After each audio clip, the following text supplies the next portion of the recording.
Alright, we are pumping fertilizer. We've got the 2x2, which is 18880, going in our back tank right now on the truck, and then I ended up putting the in-furrow product, which is 9189, up in the front tank. So I'm almost full on that rear tank.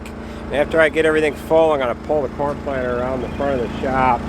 I've got to go through that with a grease gun, got to air pressure the tires, and I also got a filter head that I'm going to put on my tank here. I've got this tank full. I'm waiting on another length of hose for that. We're going to get that set up here. So let's get on with things. That tank's almost full, so I might as well tend to that, and we'll come back at you in a little while here. Well, we are feeding the last load of feed off here this morning. Yesterday we ended up getting the fertilizer truck all loaded. I thought I had my ducks all in a row with that thing being finished up. And I was washing it off and I noticed that it had a carrier bearing out on it. While I was loading fertilizer, I realized that we were getting low on diesel fuel. So I ended up ordering a transport load of fuel, and that was delivered here just a little while ago. And of course I didn't have the camera with me and I didn't get any video of the tractor trailer load of fuel here. So what's everybody thinking about these fuel prices here now? Drop me a comment down below on what fuel is costing in your neck of the woods. That'd be off-road fuel, that is, folks. So the new barn's coming right along. They're putting a center row of rafters on now, and it is raining and windy. I don't know how much longer they're going to work here today, but they have been known to work right along in this crappy weather. So like I said, we're on the last load of feed.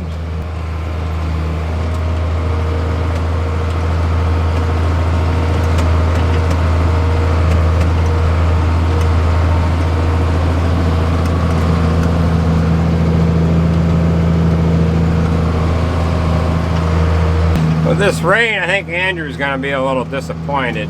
Yesterday, Jared ended up getting a rebuild kit for the 4620, so he'll be able to work on that here.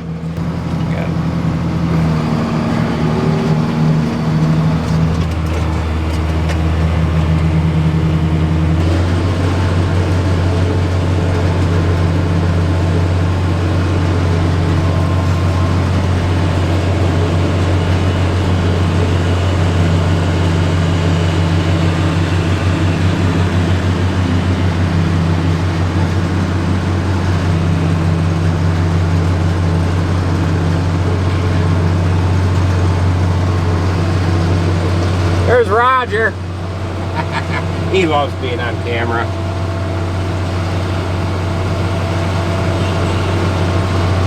This section of the barn that we added on to last year, we cleaned with the vac truck up into where the milk cow group starts here.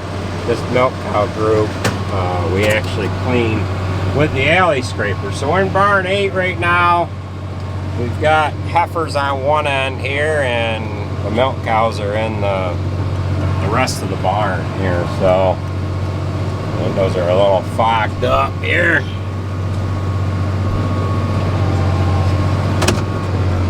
Kilter a little bit.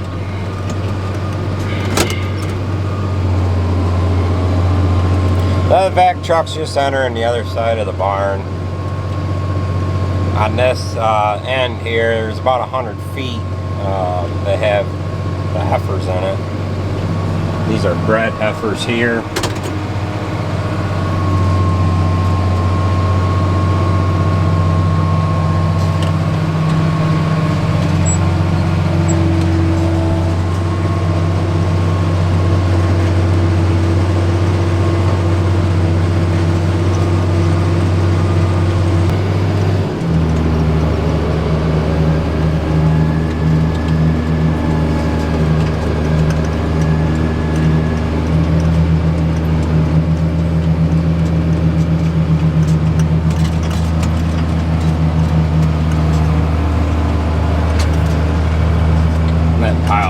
Stuff right there is refusal feed. That's what we push out of the barn every day. We stockpile it. Clean it up once a week or so. Well, that'll do it for the feeding anyways. We'll get down to the shop and see what kind of trouble we can get into. This weather's kind of getting the best of things here today. It's been real windy here this morning. It just got done raining. I don't know how much more rain we're supposed to get. They're talking about a tenth or so, probably just enough to keep us from doing any field work anyways, but we do have some work to do to the corn planter. We got to run around with a grease gun around it, check the chains over on it, tension on them, tires, and stuff like that. So we'll come back at you in a little while. Like I was saying, drop me a comment down below. Let me know what you guys are seeing for fuel prices in your area, off-road fuel that is. We just got a 7,000 gallon load here this morning on a semi-trailer, and the last load we got was, let's see, I ordered it on the 20th of March, thinking that we were going to be in a little bit of a crisis here with being able to get fuel, and when they brought it, I really wasn't ready for it, and we had to jockey fuel around in order to be able to hold what they brought us. So we had kind of a Rube Goldberg setup with fuel tanks and pumping fuel over from one tank to the other and everything else. So the truck driver got a little bit of a laugh out of it. That was on the 23rd of March, and the last load I got before that was on 10th, I believe it was. So the load that I got back on the 23rd of March was a little early because I was worrying about this COVID-19 screwing things up with the availability of getting fuel and everything. And I had ended up talking to the place where we get fuel from, and I asked them, you know, what's going to go on with this crisis that we're dealing with here, and they said, you won't have nothing to worry about. So I let them bring that fuel anyways, and I had a couple thousand gallons left over. And when they bring it on a semi-trailer, they only have the one style hookup to get to our larger tank. So we had to pump fuel over into a smaller tank that we have for off-road, and then we had to pump that one over into our on-road fuel tank. We've got all that off-road fuel now out of our on-road tank, and we can run off-road fuel in the trucks if we're hauling from farm to field or field to farm. So we end up getting our taxes back anyways that we pay on the road fuel, but we end up buying off-road and on-road fuel just so that we have the undyed fuel, so that if we're running somewhere with a load of grain or something, or we just want to use a truck for something other than hauling stuff around the farm here, we just so we have the right fuel in the truck. So let's get down to the shop and see what we can get done here. Alright, we've got the fuel pump is all set up here. I've got a filter housing on there, and then I've got it all wrapped up here now. And I've got my gauge on here. I haven't added that other length of hose yet. I don't know if I'm going to do that after all or not, but we ended up working on this 4250 yesterday. Had to weld a couple of new hinges on here. I've got to get a door handle yet. We've got a trusty old 5/8 bolt for a button. We got them new hinges welded on, and get some lighting here, and that's good to go now. So this thing needs a set of tires. This left one's not too bad, but this right one is bald. So we're gonna run into the shop. We're gonna get working on the corn planter today, and we're gonna do that up in the hay barn. But we've got still kind of a mess going on here.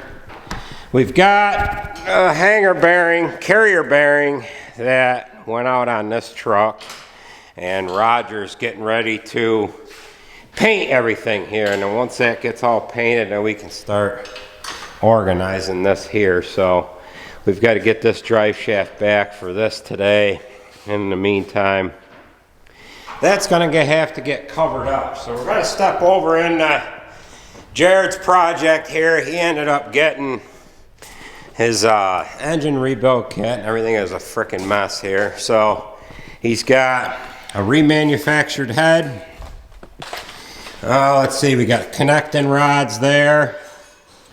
He's got these various boxes. We've got pistons and bearings and all that stuff. So he's got one liner in the block and a piston. And he ended up doing all the main bearings for the crank in it yesterday. And somewhere here there was an old main bearing. Well, they're all right here. And let me see if I can wipe this off on here. But it's got a stamp, a 1971 stamp. Let me see if I can get that to show up here. Yeah, well, at any rate, it says 1971 right there. I don't know if I can get that to zoom in. Yeah, so he's got all that in there. Now we're gonna run up and work on the corn planter. All right, we're just getting set up, working on the corn planter, and we ended up putting all new iron on this last year. Therefore, we don't need to really do anything this year except just go through and make sure everything is up to par. Make sure there isn't a bearing gone here or there. I'm working in the hay barn because Roger's painting down the shop, so I wanted to put it on the concrete here. And we're just going to be going through some basic things. I've got to do air pressures on the tires and whatever, and I'll wait to do that once I am down to the shop. But basically, like I was saying, we put all new iron on this, and I've got some other things that we're going to be putting on here as well, and that'll be going into another video. But I ended up putting the stuff that I usually carry in the cab. I ended up putting that over here in this first hopper. I usually carry the 2x2 fertilizer hose with me. I've got a couple of these plastic little drive handle things there that go into the cable drive unit for the meters, seat units, gloves, strainer for this 2x2 tank here. So we're just going to be going through some basic things, get everything all adjusted up on it, make sure there isn't any goofy things wrong with it, and then hopefully in a week or so we can put this in the field. It's been a little wet here and a little cold yet so far, but we ought to be able to get going here soon. We've got Garrett, he's just running around the tractor. He's going to wax that. Andrew's up inside kind of cleaning things up in the cab. I just mounted my 2630 monitor in there, and we got to do some cleanup in the cab. So we're going to get after things here.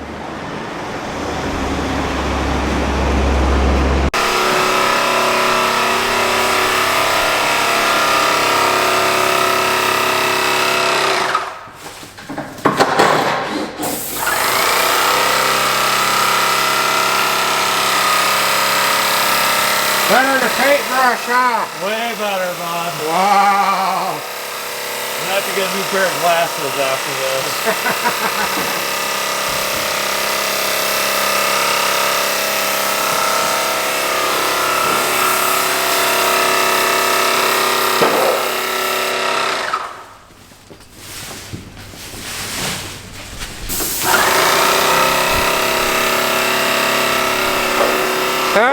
Back to the corn planter we go.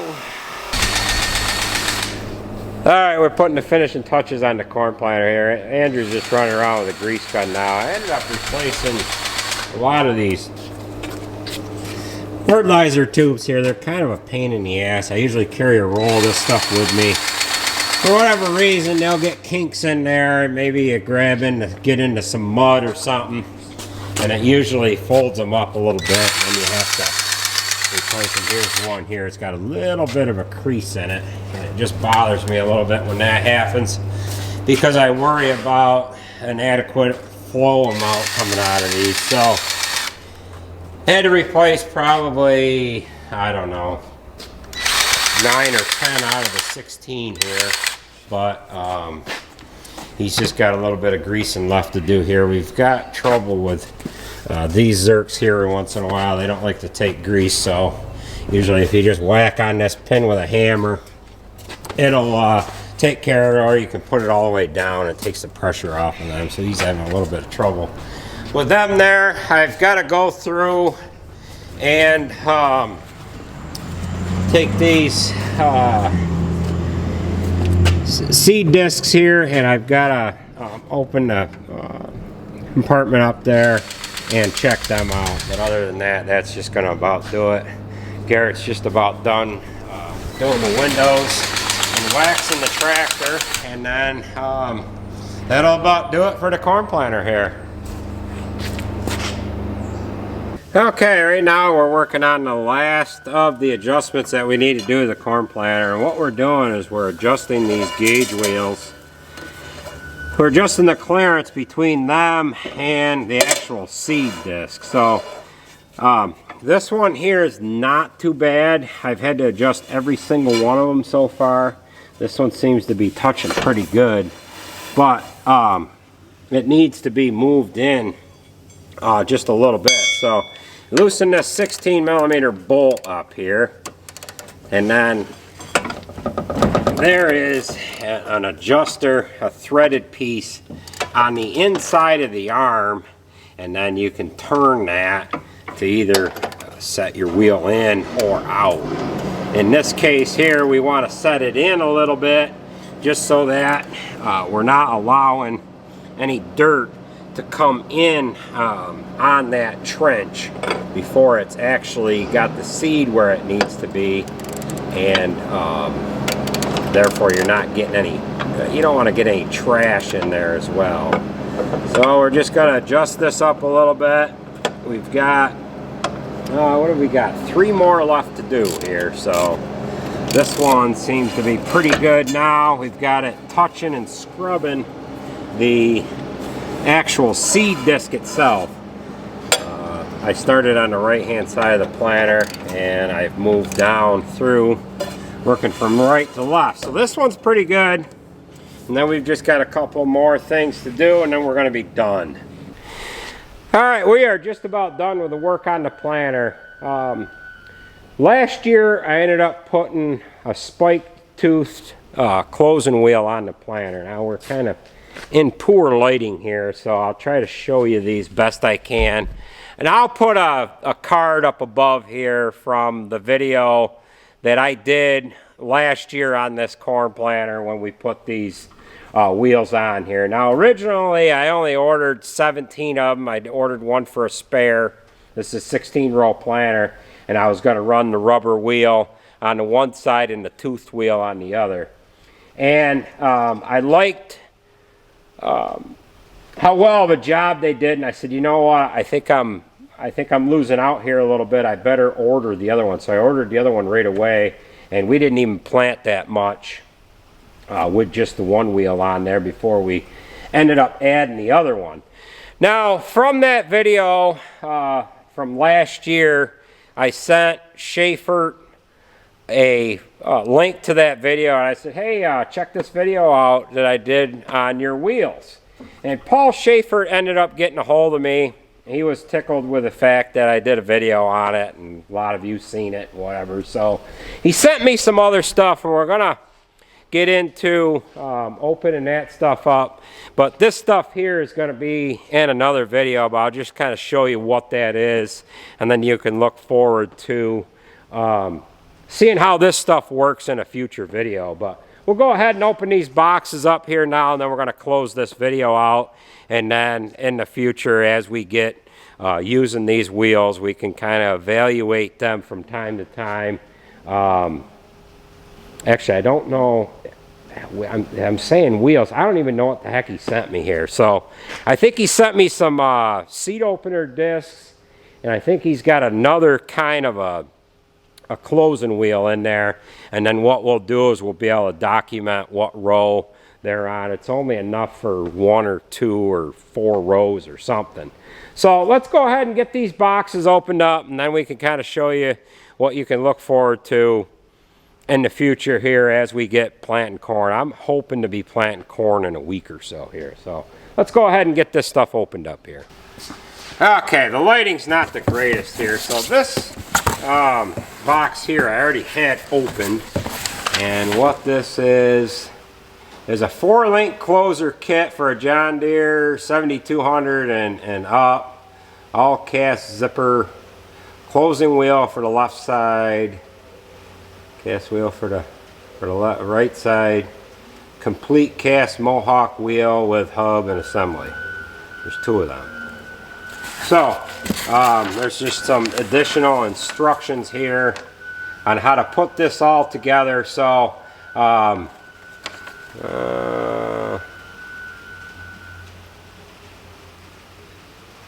okay, there's some kind of a setup here. I don't quite understand it yet, but we're going to go ahead and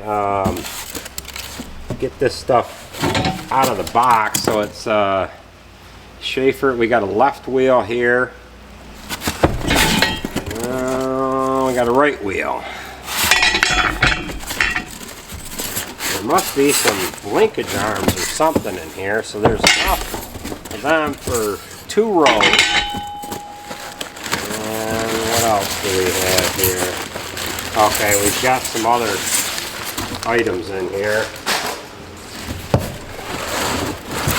Okay, so we've got some kind of a unit that we need to bolt. So this is the closing wheel bracket here. So we've got to do some research on this stuff to see what this all consists of. But we've got some hardware in here, directions and whatnot. So I need to pay attention to what I've got going on here so that we can mount this stuff the way it's supposed to be mounted. So this is what he sent me. It's a 4-link closure. So of course now my phone's ringing, so let me get the phone here. Alright, so we'll save the paperwork on that. And then I gotta see what he's got in this box.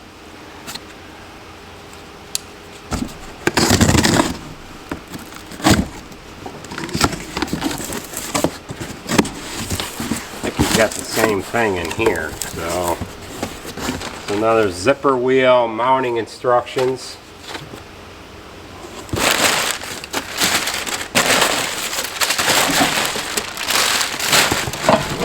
Same thing. Yeah, and then he's got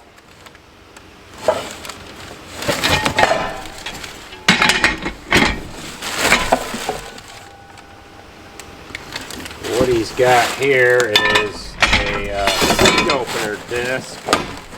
Actually got 2 of them.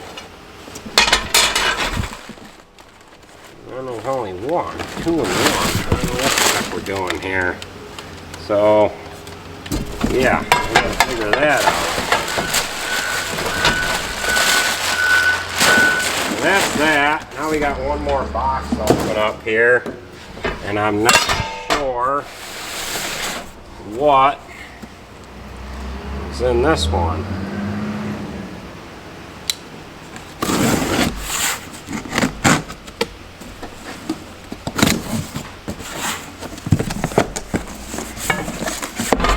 Alright, so we've got kind of the same thing here. There's more paperwork. Here's another sawtooth wheel. Another 4-link closure bracket. And the hardware.